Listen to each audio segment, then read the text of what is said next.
You said you try to be kind to everybody, to make friends. Yeah. Is a problem maybe sometimes you'll be less critical to the subject, to the... Sometimes I may not, I may underestimate their evil intent. That's possible. Yeah. Just bad people. Even bad people, I try to understand, why they want to do those things. Are they really so completely bad? Maybe I don't describe the evil as much as I should. You prefer the better angel. Well, my approach is to try to understand why people do what they do. So I can sympathize with a broad range of people who have different ideas. Well, okay, towards Trump, it's hard to be sympathetic toward Trump. Also, this year is the 40th anniversary of Japan's #1. Now looking back, during the half century about Asian story, first is Japan Miracle, the story, then Four Little Dragon, then China story. Yeah. You are so good at picking topic. What's the secret? Yeah. Why I picked them?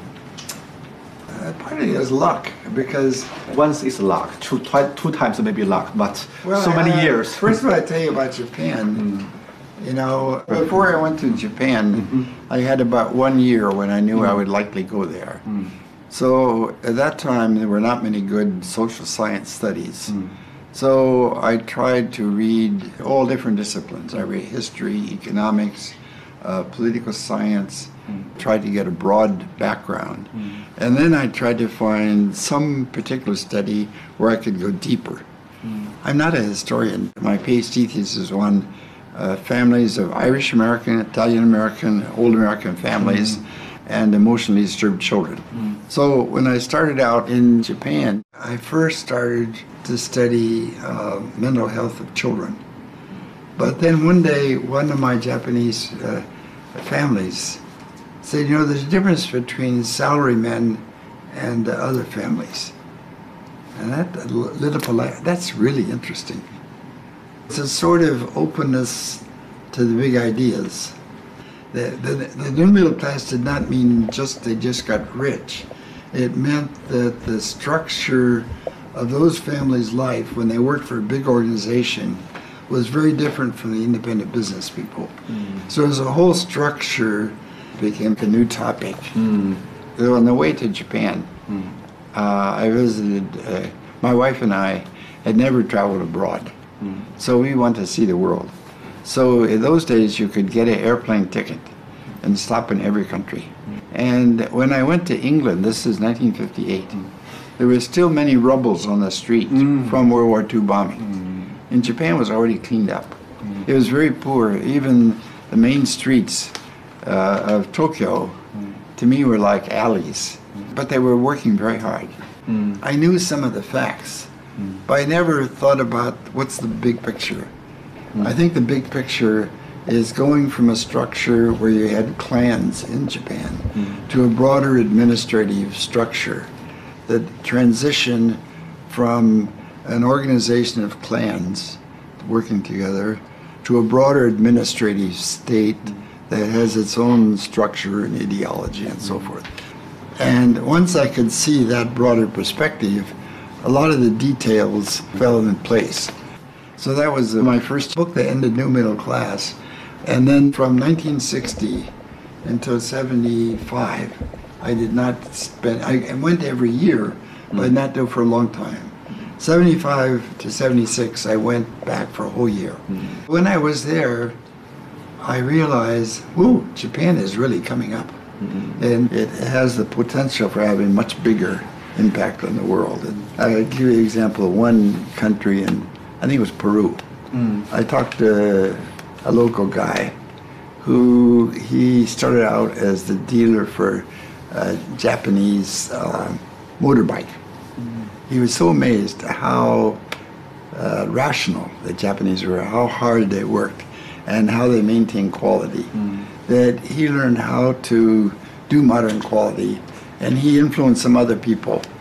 That's when I began writing Japan as #1. So maybe I hadn't thought about it this way. If I say, what's my pattern of picking a big thing? It's I start from, what is interesting. And then I say, oh, here's a big picture.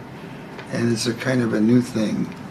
I guess that maybe is my secret. That I keep thinking intellectually. And then I say, what is the big picture?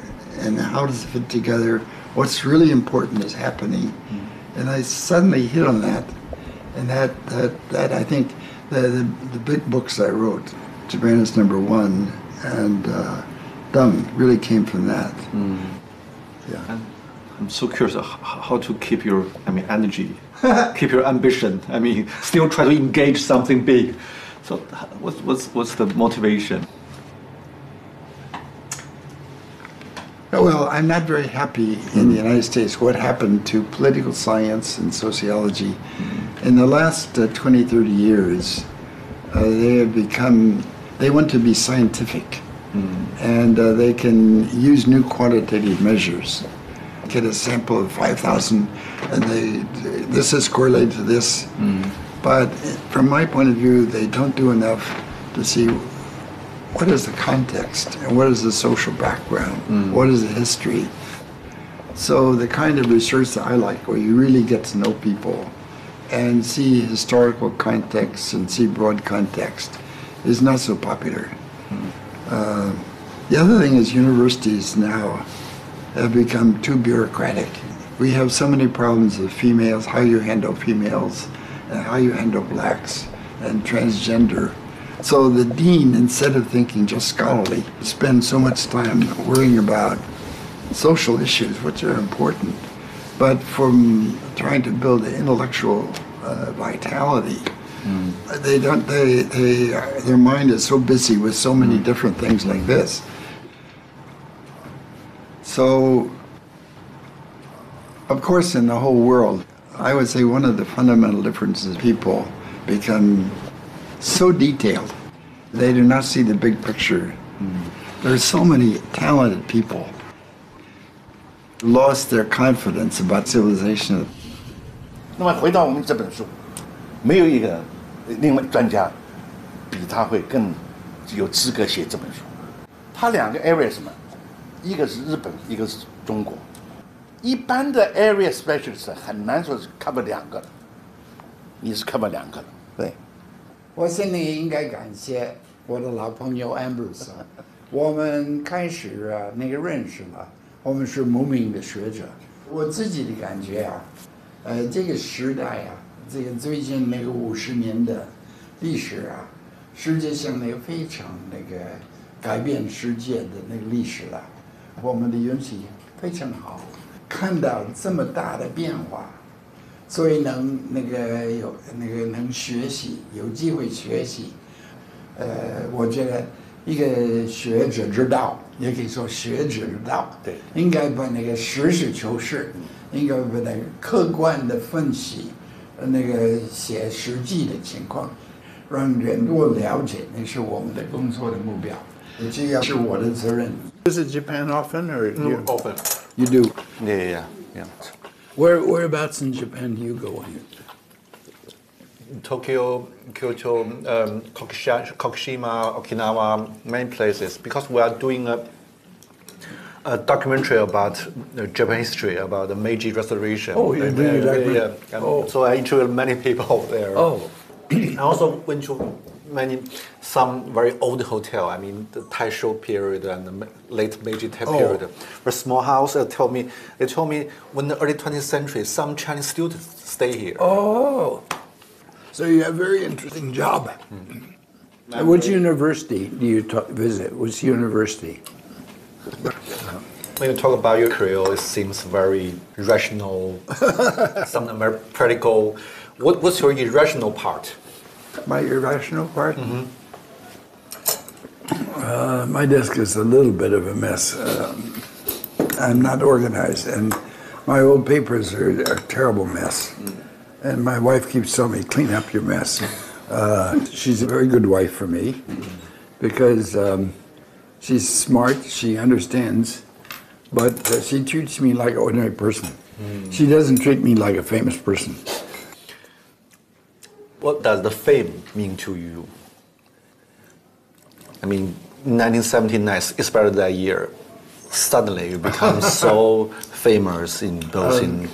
Actually, it turned out to be kind of fun because I was famous. I met all kinds of interesting people. But the first time I became famous, I was 49. It was too late to change. You wish it happened in 29? No. It's better it didn't happen because then I might be, a different person. But I didn't. I don't think I acted like a famous person so much because all my life, my basic image, my friendship, everything had nothing to do with fame. I don't have any special talent.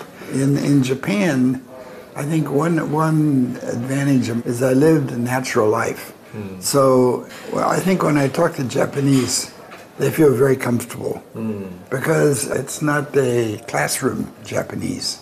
It's daily life. I learn it from daily life. And to some extent, China is the same way. I try to talk in a way that people actually talk to each other. So it was not always the best classroom language, and maybe some mistakes, but it communicates and you're wrenching work. So I think my language, it helped my interest in intellectual life and ideas and curiosity. For example, I would be with a bunch of Japanese men in the evening at a bar. こういうこと考えるかなと。そういうことあるんかな。Could it be such a thing? And, oh yeah. It's kind of a questioning style. And in a way it's more modest.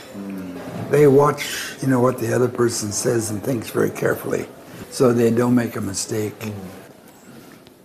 Chinese are way more straightforward. 你应该听我的话吧，你应该听，你不要这样做了吧，那是太简单的事啊，你应该多考虑这些问题了，听我的。More of a power. I mean, it was kind of an interesting, at Harvard we have the young scholars, we would have a lunchroom. And somebody would say, oh yeah, well that's one way, here's another way of looking at it. He enjoyed intellectual playfulness of ideas.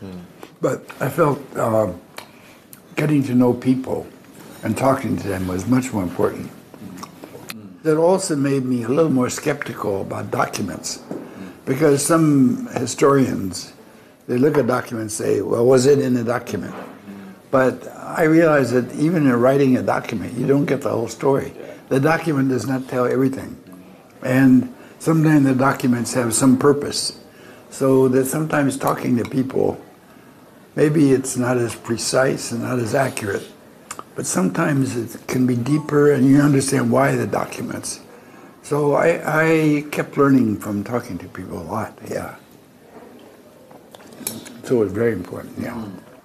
And in your book, you seldom show your scholarly side. I mean, very straightforward and focus on the facts and yeah. Why? Well, I think that's to what I'm trying to do is not so important. I grew up in a small town. Most of my high school friends did not go to a college. Some went to college. When I was writing, I would try to think, what can those guys understand? And always try to have stories, because in the United States, people, they didn't care so much about other people's point of view. If you say, I don't particularly like bar, but if it's Americans at a bar, hey, what you think, man? Don't think of it that way, yeah. Let's think of it this way, yeah. Let's have another drink. That guy is crazy, man. He doesn't know what he's doing. Yeah.